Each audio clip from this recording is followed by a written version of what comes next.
नमस्कार, news one India में आपका स्वागत है। आपके साथ मैं धर्मराज सिंह। बुलेटिन में सबसे पहले बात करेंगे लखनऊ की, जहां पर कोरोना के बढ़ते संक्रमण को देखते हुए कई पर्यटन स्थलों को बंद करने का फैसला किया गया है। तो लखनऊ में स्थिति भयावह है।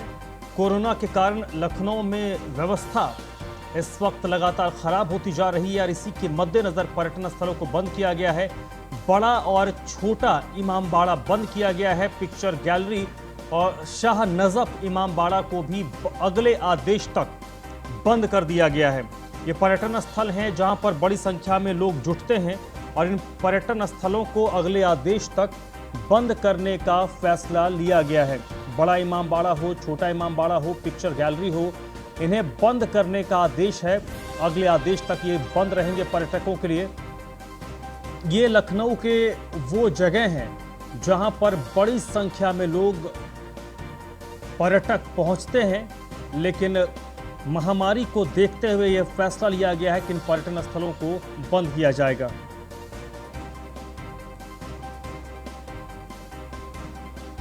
तो लखनऊ में कोरोना की जो मार है अब लगातार बढ़ती जा रही है। कोरोना की रफ्तार कम नहीं हो रही और उत्तर प्रदेश में अगर बात करें तो सबसे जो खराब स्थिति है वो राजधानी लखनऊ में नजर आ रही है। इसी के मद्देनजर भीड़ को कम करने के लिए पर्यटन स्थलों में भीड़ को रोकने के उद्देश्य से कुछ पर्यटन स्थलों को बंद करने का फैसला किया गया है। अगले आदेश तक ये पर्यटन स्थल बंद रहेंगे। जैसे picture gallery, Shah Najaf Imambara, बड़ा इमामबाड़ा, छोटा इमामबाड़ा, इन सभी को अगले आदेश तक बंद करने का फैसला लिया गया है।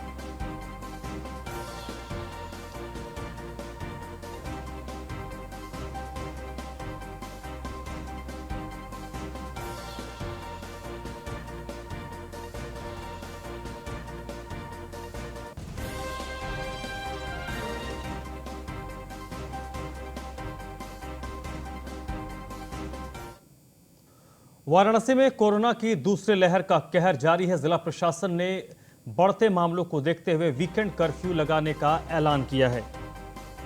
तो बड़ी खबर आपको बता दें, वाराणसी में कोरोना के कहर को देखते हुए जिला प्रशासन ने वीकेंड कर्फ्यू लगाने का ऐलान किया है। शनिवार और रविवार को वाराणसी में बाजार बंद रहेंगे। वाराणसी के डीएम कौशल राज शर्मा ने इसको लेकर एक एडवाइजरी भी जारी कर दी है। हफ्ते में 2 दिन सभी दुकानें बंद रहेंगी। वीकेंड कर्फ्यू के दौरान आपातकालीन सेवाएं हालांकि चालू रहेंगी। तो वाराणसी में कोरोना के कहर को देखते हुए डीएम ने वीकेंड कर्फ्यू लगाने का ऐलान किया है। इसको लेकर कुछ एडवाइजरी हैं जो डीएम कार्यालय की ओर से जारी कर दी गई हैं। शनिवार और रविवार को वाराणसी के बाजार बंद रहेंगे। हालांकि इस दौरान कुछ जो ज़रूरी सेवाएं हैं, मसलन दूध, सब्जियों की दुकानें हो गई, मेडिकल स्टोर्स हो गए, इन्हें ज़रूर खोलने की इजाज़त दी गई है। ये ज़रूरी सेवाओं में आती हैं। जिला प्रशासन ने वीकेंड कर्फ्यू का ऐलान किया है। वाराणसी में शनिवार और रविवार को बाजार बंद रहेंगे।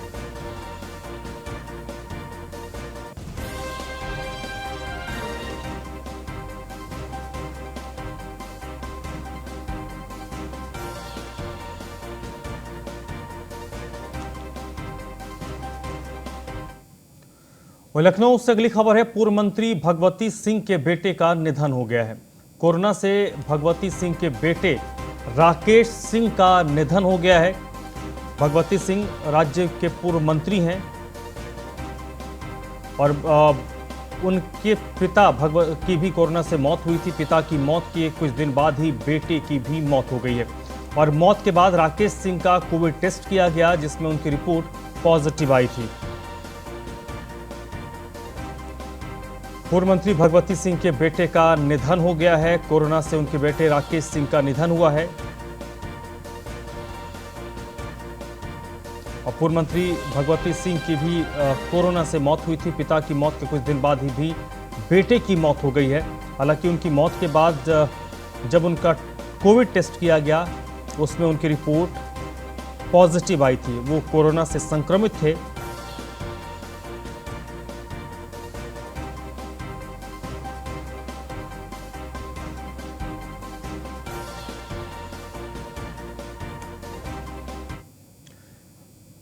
अगली खबर रायबरेली से है। कोरोना के काल में अस्पतालों में अव्यवस्था फैली हुई है।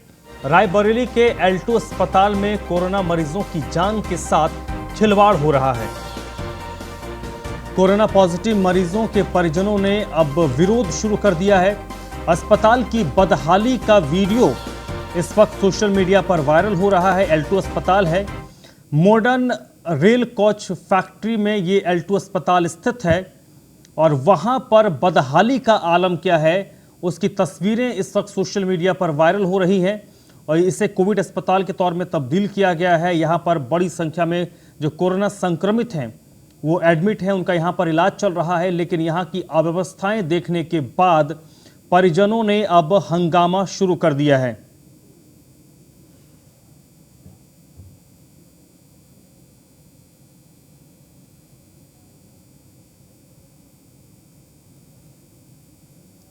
रायबरेली में L2 हॉस्पिटल की बदहाली का ये हाल है।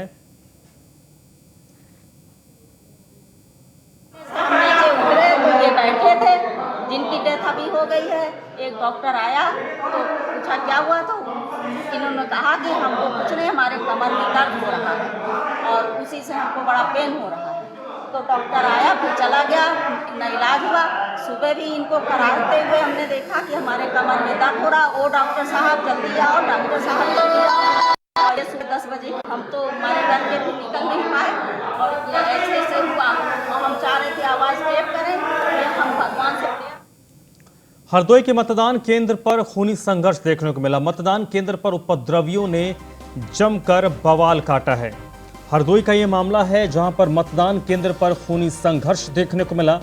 मतदान केंद्र पर उपद्रवियों ने जमकर बवाल काटा और इतना ही नहीं, जो मत पेटी थी उसमें बाल्टी से पानी भर दिया गया।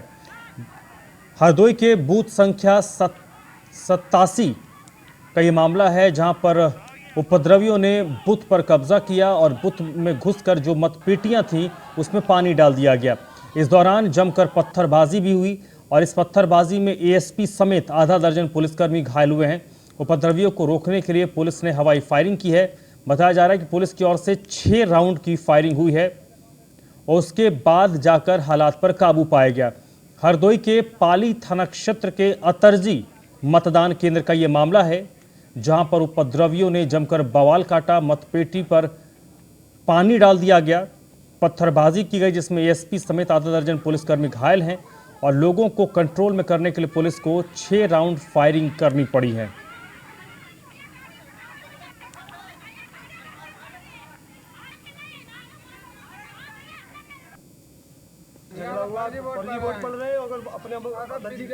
पहले बिके हुए, जितना अंदर मताधिकार आदमी करवाता है वो बैठे हुए हैं, दूसरे को नहीं डाले। तो केवल गुपलापुर वाला, केवल श्री केशन सरकारी आदमी भी है, एजेंट भी है और लड़ भी रहा है। फर्जी मतलब एप्लीकेशन लगा दे मेडिकल और उसी बक्से में पानी डाल के। किसने डाला बक्सियों में पानी? श्री केशन का नाम ले रहे हैं सारे डाला है पानी। हाँ, आप कौन है? हम अपने यहाँ हुआ था वही तो बवाल हुआ, वही उसी में ईटा पत्थर चलने लगा। पहले पता ना हम लोगों को आने से पहले क्या हुआ था क्या नहीं हुआ था। जब हम लोग आए हैं बस तुरंत वही घर को पकड़ा गया, तो उसी पर फिर ईटा पत्थर चलना शुरू हो गया। हाथरस में ग्रामीणों ने थाने में तोड़फोड़ की है। थाने पर जमकर पत्थरबाजी हुई है। कुर्सी, मेज, टेबल सब कुछ तोड़ दिया गया। करीब 400 ग्रामीणों ने थाने पर पहुंचकर जमकर तोड़फोड़ की है। हाथरस का ये मामला है। ग्रामीणों ने सहपऊ थाने में जमकर तोड़फोड़ की है। 400 के करीब ग्रामीणों ने थाने पर पहुंचकर जमकर तोड़फोड़ की है। थाने में रखे सभी टेबल कुर्सी तक को तोड़ दिया गया। भीड़ को देखकर पुलिसकर्मी किसी तरीके से जान बचाकर भागे हैं। जो फायर ब्रिगेड कर्मी थे उनको ग्रामीणों ने पीटा है। ग्रामीणों की पिटाई से फायर ब्रिगेड कर्मी का सिर फट गया। कई थानों के फोर्स को बुलाया गया। बताया जा रहा है कि पुलिस ने एक युवक पर कार्रवाई की थी। इसी से नाराज होकर ग्रामीण गुस्से में थे और गुस्से में ही इस कार्रवाई को अंजाम दिया गया। पंचायत चुनाव में बूथ पर पहुंचे युवक को पुलिस थाने ले गई थी और थाने ले जाकर युवक को बुरी तरीके से पीटा गया था। आज दिनांक 15 अप्रैल की रात्रि करीब 8 बजे थाना क्षेत्र सहपऊ के ग्राम थरौरा निवासी कुछ लोगों द्वारा थाना सहपऊ पर पथराव की घटना की गई है। जिसमें कुछ कुर्सियां टूट गई तथा एक पुलिसकर्मी के सर पर चोट आई। इस सूचना पर तत्काल कई थानों की फोर्स तथा उच्चाधिकारियों द्वारा मौके पर पहुंचकर जांच की गई। ग्रामीणों द्वारा यह आरोप लगाया गया कि आज दिन के समय एक पुलिसकर्मी द्वारा गांव के किसी व्यक्ति को पीटा गया है। इसकी जांच की जा रही है तथा थाने पर पथराव करने की घटना में सम्मिलित सभी व्यक्तियों के विरुद्ध थाना सहपऊ पर सुसंगत धाराओं में अभियोग पंजीकृत किया जा रहा है। इन सभी दोषी व्यक्तियों के विरुद्ध सख्त से सख्त कानूनी कार्रवाई अमल में लाई। नोएडा में युवकों के फायरिंग करने का एक वीडियो वायरल हो रहा है। नोएडा में अवैध हथियारों के साथ युवक फायरिंग करता हुआ नजर आ रहा है। ये वीडियो है जो सोशल मीडिया पर वायरल हो रहा है। दो युवक हैं जो हवाई फायरिंग कर रहे हैं। नोएडा के फेज 3 थाना का ये वीडियो बताया जा रहा है। कौशिंदर बताया जा रहा है इस युवक का नाम जो फायरिंग कर रहा है। फेज 3 थाना क्षेत्र के सेक्टर 63 में क्रिकेट खेलते वक्त युवक की तरफ से हवाई फायरिंग की गई और इसका जो वीडियो है वो सोशल मीडिया पर वायरल हो रहा है।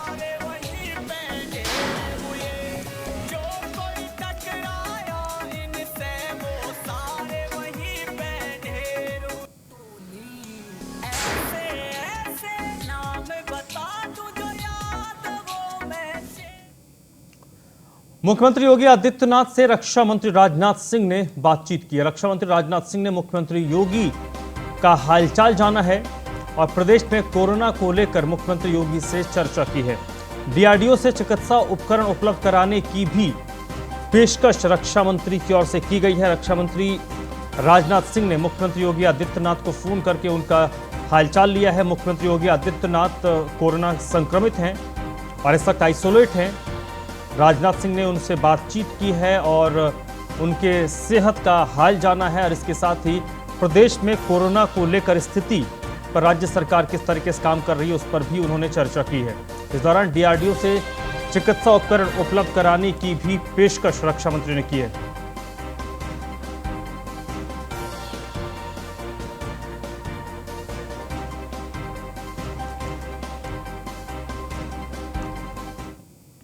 कानून मंत्री की मदद पर सपा एमएलसी ने सवाल उठाए हैं। लखनऊ डीएम को अपनी विधायक निधि से 1 करोड़ रुपए निर्गत करने के निर्देश दिए गए थे।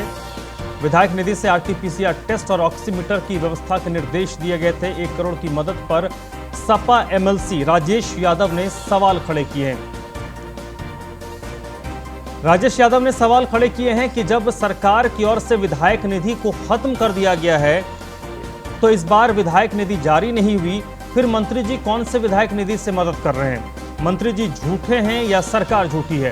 ये सवाल राजेश यादव जो एमएलसी हैं उनकी ओर से उठाया गया है। ब्रजेश पाठक उन्होंने जो मंत्री हैं उनकी ओर से 1 करोड़ रुपए विधायक निधि से देने की बात कही गई थी, जिसमें आरटीपीसीआर टेस्ट और ऑक्सीमीटर की खरीद की बात थी। इस पर जो एमएलसी हैं राजेश यादव उन्होंने सवाल उठाया है कि सरकार की तरफ से जब विधायक निधि को खत्म कर दिया गया है फिर मंत्री जी कौन से विधायक निधि की बात कर रहे हैं, क्योंकि विधायक निधि तो अब विधायकों के पास आती नहीं है, फिर ये कौन सा रकम की बात हो रही है? उन्होंने सवाल पूछा है कि आखिरकार झूठ कौन बोल रहा है, कि सरकार झूठ बोल रही है या फिर मंत्री जी झूठ बोल रहे हैं?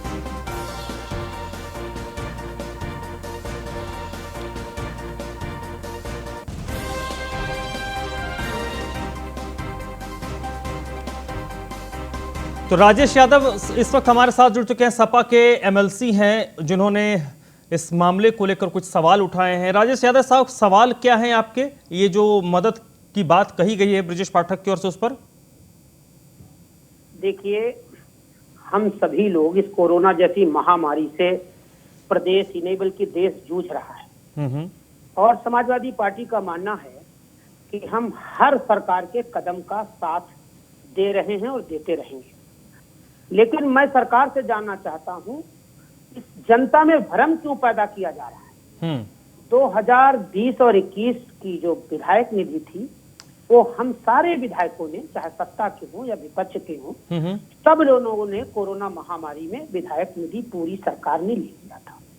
2021 और 22 की विधायक निधि जहां तक मेरी जानकारी में है, आज की 11 बजे तक की हमारी निधि, विधायक निधि हमारे खातों में या हमारे जनपद में अभी तक नहीं आई है। एज आधिकारिक पुष्टि जो एज मैं विधायक हूं, मैंने पूछा, हम भी सहयोग करना चाहते हैं लेकिन मैं ये जानना चाहता हूं कि मैं तो एक आम विधायक हूं, लेकिन सरकार के मंत्री, मेरा कोई व्यक्तिगत मंत्री जिससे नहीं विरोध है, मैं सरकार से जानना चाहता हूं कि जो सरकार में लोग शामिल हैं, मंत्रिपरिषद में हैं, कैबिनेट में हैं, उनके लिए तो पूरी सरकार का खजाना खोल देना चाहिए, उसका मुंह सीधे कोविड की तरफ खोल देना चाहिए। और जो लोग लखनऊ के जिलाधिकारी कह रहे हैं कि लोग सड़कों पर मर रहे हैं, उसके बाद सरकार नहीं चेत रही है, तो मैं क्या कहूं? मैं ये जानना चाहता हूं कि क्या विधायक निधि कोई बीजेपी का ही विधायक कह दे उसके पास पहुंच गई है?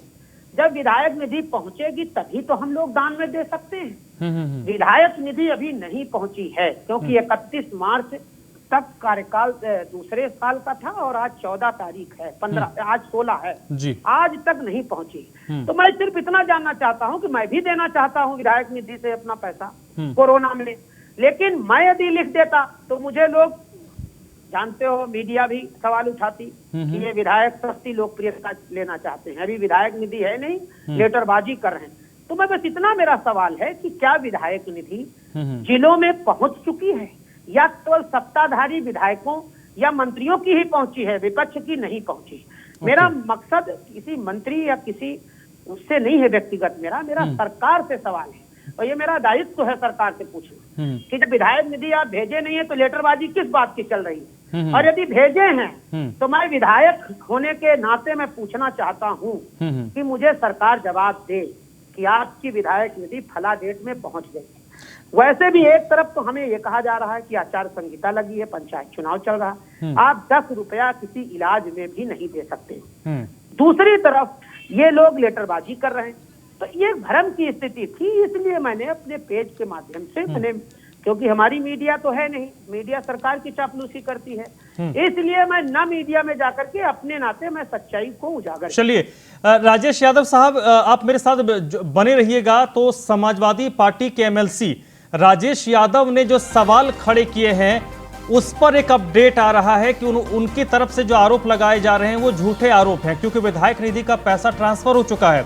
परसों ही विधायक निधि का पैसा ट्रांसफर किया गया है। जो बात विधायक जी बता रहे थे 16 तारीख है और 14 तारीख को यानी कि बुधवार को ही पैसा ट्रांसफर हो गया है। राजेश यादव साहब, मेरे पास जो अपडेट आ रहा है कि पैसा तो बुधवार को ही ट्रांसफर हो चुका है। मेरे जनपद के जिलाधिकारी से आप बात करिए, मैं आपकी बात पे नहीं भरोसा करता। आप मेरी बात पे, ठीक है सर, आप मेरी बात पे एतबार नहीं कर रहे हैं। नहीं, आपकी बिल्कुल नहीं है, तो मैं आपकी क्यों मानूं? सारा मीडिया भाजपा का महिमा मंडन कर रहा है।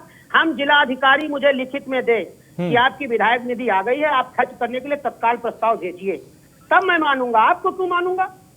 मेरा मकसद है कि सर एक मिनट राजेश यादव साहब, आपने जब बात कही तो हमने आपको फोन से जोड़ा, आपने आरोप लगाए, मैंने आपका पक्ष सुन लिया। हम आरोप नहीं लगा रहे, मैं सिर्फ जानना ये चाहता हूँ। तो सर आपको हम अपडेट दे, सर हमारा काम तो अपडेट देना है ना, हमने अपडेट दिया। लगाने वाला हूँ मैं, क्यों आरोप लगाऊंगा? मैं इतना जानना चाहता हूँ। राजेश यादव जी, आपने कुछ बात कही, मैंने अपने हिसाब से जो मेरे पास अपडेट आया मैंने आपको जानकारी दी। उसके बाद आप कह रहे हैं कि सारा मीडिया भाजपा पर बिका हुआ है। अगर कल अगर आपके पास ये आज, एक मिनट सर, अगर आ जाए तो आप किस चीज को लेकर माफी मांगेंगे? अरे आपने ये कहा कि अगर चाहता हूँ मुझे आप अपना मेरा जवाब दीजिए कि क्या, अगर नहीं मैं आपको बताऊं, अगर मैं नहीं सर, मैं कोशिश कर रहा हूँ, मैं जिलाधिकारी को जोड़ने की कोशिश कर रहा हूँ। नहीं, क्या विधायक निधि किसी भी जनपद में खातों में पहुंच गई है? इतना सीधा आप जवाब दे दीजिए, बाद में मैं। मेरे पास अपडेट है कि ट्रांसफर बुधवार को ही हो गया है ना, ये नहीं आज की डेट का, बुधवार छोड़िए। सर क्या बात कर रहे हैं? नहीं, अगर ऐसा हो गया तो क्या आप माफी मांगेंगे? आपने जो कहा कि सब बिका हुआ है।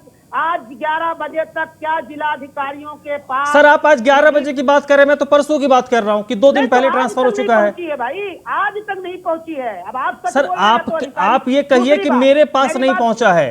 नहीं, तो मैंने भाजपा के विधायकों से भी पूछा है, उनकी भी नहीं पहुंची है। दूसरी बात हमसे ये कहा जा रहा है कि आचार संहिता लागू है, आप पत्र मत लिखिए। मैंने लिखा इलाज के लिए कि कह रहे हैं आचार संहिता में पैसा नहीं जा सकता है। तो क्या अलग अलग कानून इस देश में चल रहे हैं? सर आप ये अलग फ्रंट क्यों खोल रहे हैं कि ये 10 रुपया नहीं दे सकते? ये अभी विधायक निधि पर फोकस कीजिए ना। नहीं, मैं दोनों, मैंने लिखा था पत्र 3 दिन पहले, एक तो आचार संहिता का हवाला दिया गया। फिर मैं कह रहा हूँ, मेरा व्यक्तिगत मंत्री जी से मेरे व्यक्तिगत रिश्ते हैं, मेरा कोई वो नहीं। मैं सबके होते हैं सर। सरकार से मैं सिर्फ सरकार से ये जानना चाहता हूँ, सरकार से प्रेम से जानना चाहता हूँ कि आज की डेट में, आज की तारीख में क्या जिलों में विकास निधि हमारी जो है पहुंच गई है? जिलों में, मैं लखनऊ से, वो अपने घर से या सचिवालय से नहीं, मैं जिलों में जहां से मैं बैठा हूं, क्या मेरी विधायक निधि जनपद में पहुंच गई है आज की तारीख में? आप बुधवार, परसों नहीं, आज की तारीख में, बस ये मुझे बता दीजिए ना। सर मैं तो आपको अपडेट दे रहा हूं कि हमारे पास जो अपडेट है कि पैसे ट्रांसफर हो गए हैं। अब आपका अपडेट आप मेरे अपडेट मान नहीं रहे। जनपद की बात कर रहा हूँ, जहाँ जमीन मैं जहाँ बैठा हूँ।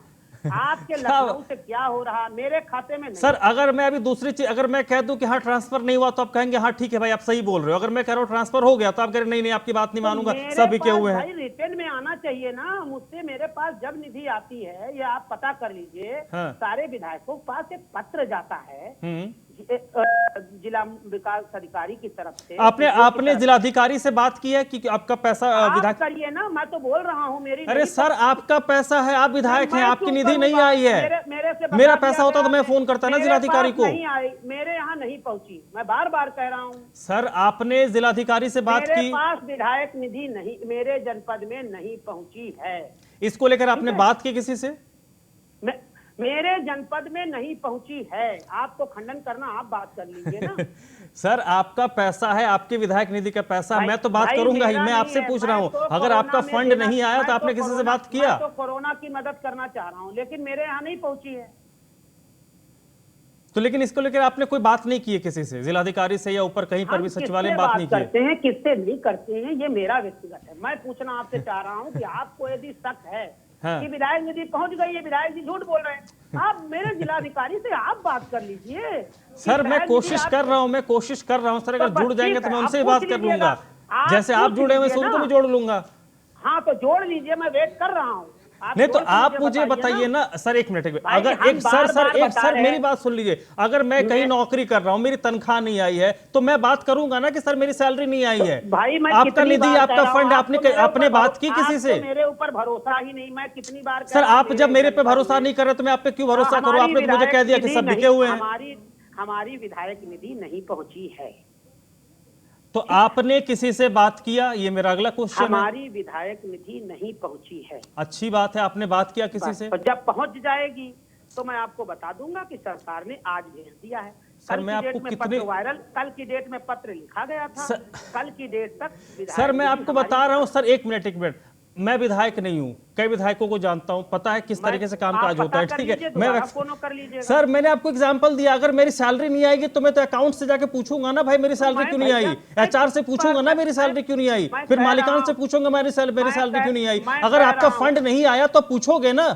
बिल्कुल, मेरी आपने पूछा नहीं आई है। आपने पूछा, आपने बात की। आप मुझे कह रहे जिलाधिकारी साहब बात करिए, आपने बात किया? आज तक नहीं आई है सर। अच्छी बात मैंने मान लिया, नहीं आई। आपने बात किया कि क्यों नहीं आई? आज तक नहीं आई है, आप बात करिए ना। राजेश यादव जी अच्छी बात है, नहीं आई। आपने भाई आप तो जनप्रतिनिधि हैं सर, आपने पूछा कि आप मदद करना चाहते, भाई मेरा पैसा नहीं आया, मेरा फंड नहीं आया।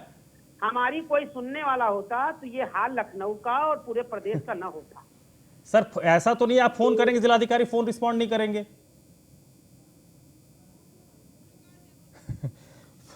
चलिए, मानने को तैयार नहीं है राजेश यादव साहब।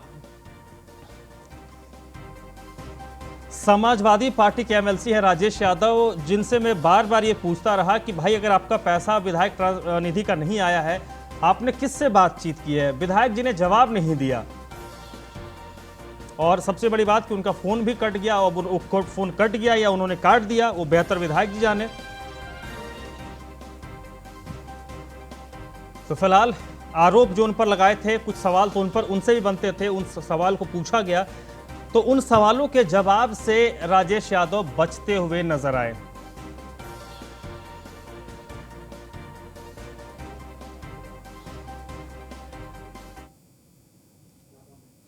तो इस वक्त आदित्य द्विवेदी मेरे साथ जुड़ चुके हैं, हमारे ब्यूरो चीफ, इसी पर ज्यादा जानकारी के साथ।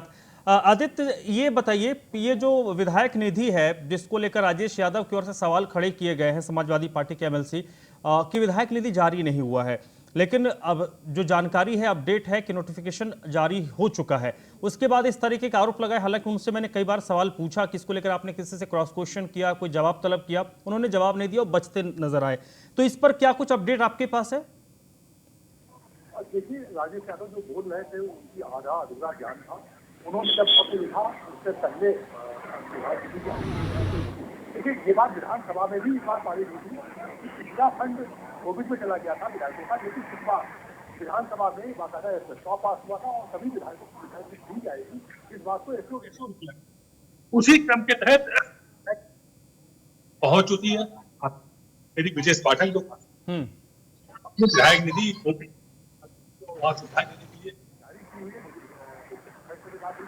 उन्होंने भी कहा कि विधायक निधि बुधवार को ही उनके खाते में आ चुकी है। इसके बाद जब न्यूज वन इंडिया के रिपोर्टर्स ने जिलाधिकारी से बात की लखनऊ के, तो उन्होंने भी ये बात पूरी तरह से एश्योर किया हुआ है कि विधायक निधि जारी की जा चुकी है। इसके बाद कोई बात फंसती नहीं है। राजेश यादव की अगर हम बात करें, क्योंकि वो विपक्ष में बैठे हैं, उन्हें आरोप लगाना उनकी जरूरत है, चुनावी साल है, तो तय बात है वो आरोप प्रत्यारोप तो लगाएंगे ही लगाएंगे। अपनी बात पे वो कायम भी रहने की कोशिश करेंगे। ये बात अलग है कि उनके आरोप झूठे हैं। उन्होंने एक राजनीति करने की स्टैंड है, एक राजनीतिक स्टैंड है, वही उन्होंने किया हुआ है और ये उनका करना मजबूत है। लेकिन आदित्य, इस तरीके के मामलों को लेकर राजनीति इस स्तर पर करना वो तो कहीं से भी जायज नहीं कहा जा सकता, क्योंकि आप फैक्ट्स एंड फिगर को ही पूरी तरीके से आप नकार दे रहे हैं। बिल्कुल, देखिए ये जो समय है ये ऐसा है कि जिसमें चलिए आप बाकी सवाल उठाइए, सरकार को सलाह दीजिए। आदित्य, आप मेरे साथ जुड़े रहिएगा। ब्रजेश पाठक खुद हमारे साथ फोन लाइन पर जुड़ चुके हैं। ब्रजेश पाठक साहब, जो बात आपने कही विधायक निधि को लेकर, आपने आरटीपीसीआर टेस्ट को लेकर और ऑक्सीमीटर खरीदने को लेकर आपने एक फंड अपना जो देने की बात कही थी, उस पर कुछ सवाल सपा एमएलसी की तरफ से खड़ा किए गए थे, उस पर आपका रिएक्शन क्या है सर? भैया देखिए, इस समय राजनीति का समय नहीं है। विधायक निधि का धनराशि अभी 3 दिन पहले सभी विधायकों के खाते में जारी हो गई है। हमारे खाते में इस समय पैसा है और जो लोकल इसका बाबू इंचार्ज है उससे हमने पूछा कितना बैलेंस है, उसने जब पर्याप्त बैलेंस बताया तो हमने धनराशि 1 करोड़ की जारी की है। बाकी इसमें राजनीति का विषय नहीं है। किसी को डीएम से और लोकल जो इसका इंचार्ज होता है उससे बात करके जानकारी करना चाहिए और डीएम ने इस बाबत प्रस्ताव भी मांग लिया। उसकी पत्र की कॉपी भी मैंने आपके चैनल हेड अनुराग चड्ढा जी को भेज दी है। लेकिन यहाँ पर ब्रजेश जी जिस तरीके से सवाल खड़े किए, वाकई राजनीति का वक्त नहीं है भैया देखिए, इस समय कुछ ज्यादा मैं इसलिए नहीं कह पा रहा हूँ। हम लोग इस समय कोरोना पीड़ित जो मरीज है उनकी सेवा में लगे हैं और ये हमारे लिए राजनीति का या परिचर्चा का विषय नहीं है। किसी की डेथ पे हम लोगों को इस तरीके से लगना चाहिए, मदद करने के लिए निकलना चाहिए और जो भी कर सकते हैं जो वो करिए। आप प्लीज इस समय उनको यही कहिए कि वो जाकर के जो लोकल एमएलए फंड देखते हैं, बाबू से लेकर के सीडीओ से लेकर के डीएम तक बात करें और अपने भी निधि को देखें उनके अकाउंट में आई है कि नहीं आई। नहीं, बिल्कुल, उनसे मैंने सवाल पूछा था सर थोड़ी देर पहले, वो सवाल से बचते नजर आए। हालांकि मैंने उनको अपडेट भी दिया कि पैसे जारी हो चुके हैं, लेकिन वो बात को मानने को तैयार नहीं थे। एक तरीके से हमारे अकाउंट में धनराशि उपलब्ध है। आप जिलाधिकारी लखनऊ से, सीडीओ लखनऊ से पूछ लीजिए। नहीं, आपकी बात को मैं डिनाई नहीं कर रहा हूँ, क्योंकि सर हमारे पास नोटिफिकेशन आ चुका है कि पैसे जारी हो चुके हैं। इस चीज को डिनाई वो नहीं मान रहे थे, उसको लेकर भैया अगर कोई व्यक्ति कुछ गलत कह रहा है तो उसको हम सही कैसे करा पाएंगे? उसको खुद भगवान सही करेगा या समय सही करेगा? इस समय परिस्थितियां बड़ी विपरीत है और हम लोग सिर्फ कोरोना पेशेंट के लिए काम कर रहे हैं भैया इस समय। लेकिन इस तरीके के वक्त में सर इस तरीके के आरोप भैया ये आप लोग कहिए उनसे कि ऐसा न करें प्लीज। नहीं, वो तो हमने कह दिया पाठक साहब, लेकिन इस तरीके के आरोप, क्योंकि इसमें सियासी दल जितने भी है सबको तो राजनीतिक से ऊपर उठकर इस वक्त काम करना चाहिए, क्योंकि सबको हम इसको मतलब कुछ कहना नहीं चाहते, लेकिन सिर्फ इतने कहूंगा कि प्लीज इस समय पॉलिटिक्स न करके लोगों की जान बचाने के लिए आगे निकलना चाहिए। नहीं, उसमें सर उन्होंने एक और बात कही थी कि हम किसी को मदद भी करना चाहते हैं तो पंचायत चुनाव चल रहे हैं तो उस पर भी हमें 10 तारीख की पाबंदियां लगा दी जाती हैं। भैया लखनऊ शहर में हम लोग एमएलए हैं और यहाँ पर हम लोग काम कर रहे हैं, कोई दिक्कत नहीं है भैया। यानी ये आरोप भी उनके एक तरीके से बेबुनियाद हैं। भैया हम एकदम गलत मानते हैं और इस समय कहना भी नहीं चाहिए। इस समय मुसीबत का समय है, सबको पीड़ितों की मदद करनी चाहिए भैया। चलिए, और ये क्योंकि हम सर उनको भी कोशिश कर रहे हैं जोड़ने के लिए, अगर वो जुड़ जाते हैं राजेश यादव साहब तो बेहतर होगा, दोनों आमने सामने बात भी कर लीजिएगा। नहीं भाई, मेरी बात मत कराइए भैया, मुझे मतलब किसी को जवाब नहीं देना है, मुझे ईश्वर को जवाब देना है, हर जनता को जवाब देना है। नहीं सर देखिए, जवाब वाली बात नहीं है, क्योंकि आप भी एक भैया विपक्षी दलों के किसी भी बात का जवाब देने के लिए मैं नहीं हूँ, मैं ईश्वर के प्रति जवाब दे हूँ, जनता के प्रति जवाब दे हूँ भैया। चलिए ब्रिजेश पाठक साहब, बहुत बहुत शुक्रिया, और आप जो काम कर रहे हैं वो काम आप करते रहिए, क्योंकि ज़रूरत इस वक्त यही है, क्योंकि स्थिति बहुत अच्छी नहीं है और लखनऊ जैसे शहर में तो स्थिति वाकई बहुत ख़राब है। तो इस वक्त सभी सियासी दलों को और सियासी पार्टियों को या फिर जो राजनेता उनको समझना चाहिए कि कम से कम इस दौर में आप कोई सियासत मत कीजिए।